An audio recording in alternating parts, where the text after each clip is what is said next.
Nous allons retrouver Maike pour une visite à la lampe torche de la crypte de l'ancienne abbaye Saint-Léger. L'abbaye Saint-Léger accueille le musée d'art et d'histoire depuis les années 1930. Vous le verrez, c'est une visite pleine de découvertes et de mystères.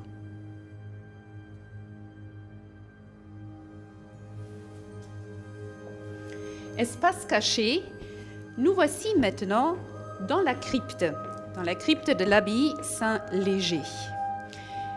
Crypte est un mot pour le comprendre, peut-être nous pouvons partir du verbe décrypter. Un message crypté à un message caché qu'il faut mettre à la lumière. Et c'est ce que nous voulons faire ce soir ici dans cet espace de la crypte. En fait, une crypte à l'époque médiévale va être comme une église souterraine. Suivez-moi pour voir ça plus loin. Donc nous voici maintenant dans la partie la plus ancienne de la crypte de l'abbaye Saint-Léger. Nous sommes dans la partie romane construite autour de l'an 1100. À cette époque, on pourrait très bien s'imaginer que des reliques de Saint-Léger étaient entreposées ici, sous cette voûte qui est supportée par des chapiteaux très puissants. Et nous avons cette voûte d'arête qui abrite cet espace.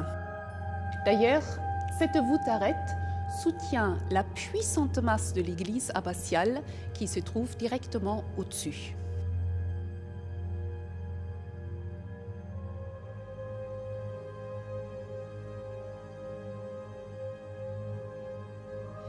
Et voilà aussi pour le musée, un lieu qui va garder des objets. Nous avons ici des sarcophages, donc ces sarcophages des tombeaux, et nous sommes à l'époque mérovingienne, ici avec un sarcophage en forme trapézoïdale, et encore un autre sarcophage de façon plus complexe, taillé avec une niche céphalique. Pour avoir droit à un sarcophage, il faut avoir fait partie de la noblesse, au moins des personnes très fortunées. Un sarcophage souvent est taillé de façon monolithique dans une seule grande pierre. Et avec ce sarcophage ici, nous sommes à l'époque où Léger a été tué par Hébroin, maire du palais. C'est la mère de Saint-Léger qui avait le souhait de ramener ses dépouilles ici sur Soissons et de les placer dans cette abbaye qui porte donc le nom l'abbaye Saint-Léger. Et maintenant, suivez-moi, on va continuer dans l'église.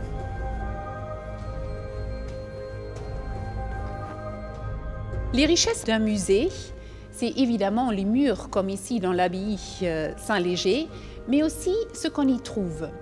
Et j'ai le plaisir de vous présenter ici un tympan de la collégiale Saint-Yvette à Brennes, qui nous provient de cette église suite aux destructions de la Révolution française et remaniement du XIXe siècle. À cette époque, ces vestiges d'une entrée, d'une portail latérale étaient déposés dans les collections du musée de la ville de Soissons. Alors, qu'est-ce qu'on y trouve? Quelle histoire nous accueille ici? Parlons de bestiaire. Maintenant ici, une introduction à travers d'un animal affreux, terrible, un monstre qui sort droit de l'enfer. La tête renversée, la gueule grande ouverte, crachant du feu, et sur ce feu placée une marmite. Dans la marmite, vous trouvez tous ceux qui n'ont pas su faire, qui ont succombé aux péchés capitaux, comme par exemple la luxure qui se fait arracher un sein par un crapaud. Vous avez l'avare qui serre, mais de toute sa force, sa bourse remplie d'or. Et vous avez aussi la perfidie qui, à travers de tous ces mensonges, maintenant s'est vu arracher la langue. Ils ne sont pas seuls, il y en a bien d'autres. Et encore des nouveaux arrivants, ici sous forme de clercs. Vous les reconnaissez avec leur habit et leur coiffe. Ces clercs sont amenés par deux démons pour être jetés directement dans ce feu infernal également. Mais il y a aussi l'espoir. En regardant par ici, vous trouvez le prince de l'enfer, ligoté, enchaîné. Et comment c'était possible? Le Christ ressuscité a racheté les condamnés. Et les condamnés sortant ici des limbes avec En tête, Adam, suivi d'Ève.